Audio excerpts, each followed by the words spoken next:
Hello everybody, well welcome back. Here we are, week 2. Where does the time go? I just don't know. What have we been doing this week?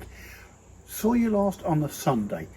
Early that morning, I got up really early to drive to Preston, which from here is roughly a 3-hour drive, to get some new wheels. Now, if you have a look at the old wheels on Onion, it's called Onion by the way, I don't know if I told you that before, they're a bit rusty and they're a bit scabby, aren't they? So I had a look at how much it would be to refurb those.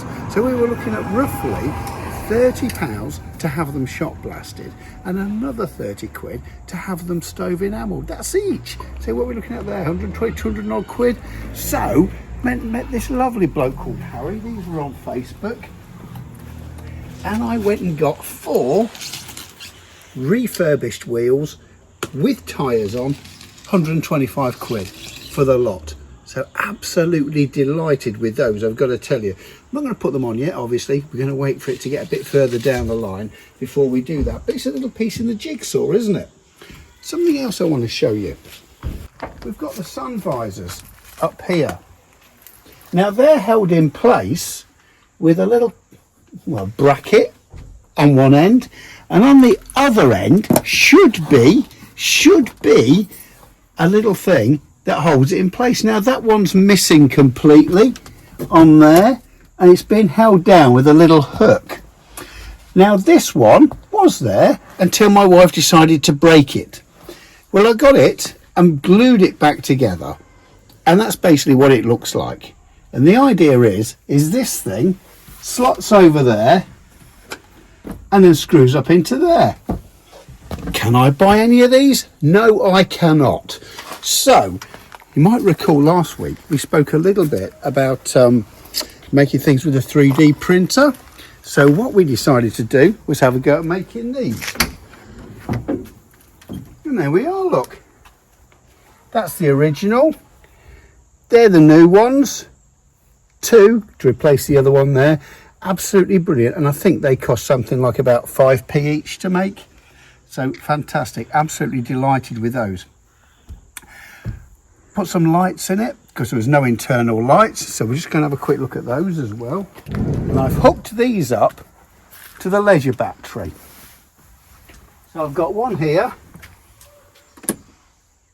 nice bright LED. This one over here, I don't know if you can see it, I'm really pleased with this one. So this one here, you've either got both on or one on, and I think that was £6 something off of Amazon. That's a Labcraft. That was more expensive. That was 38 quid. But I'll tell you what, 38 quid, under £7, that's for sure. That's brilliant. I'm absolutely delighted with that. So far, wheels, 125 quid, including the tyres. 45 quid on the interior lighting, couple of pence on the little clips that go up there on the sun visor. So far so good. That's what we've been doing. I want to give you a little tip though, just before we go any further, and show you something that might help you on your way here a little bit. Now, one of the problems with these engines is the spark plugs are tucked way down inside of the metal. You can get to these front ones, not so very bad, but the back ones are nightmares, and as such, as was on this, those spark plugs just got left behind. Here's a little tip. It's a bit of hose pipe. Nothing more intricate than a bit of hose pipe.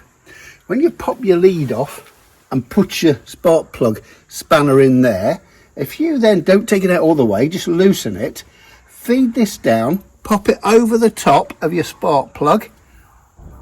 You can twist it out it comes. You don't drop it in there. Same in reverse when you want to put it back in again. So a little bit of hose pipe is your friend, I'm telling you. It's all good. So that's what we've been doing this week. Not huge amounts, admittedly, but I've been at work, but there we are.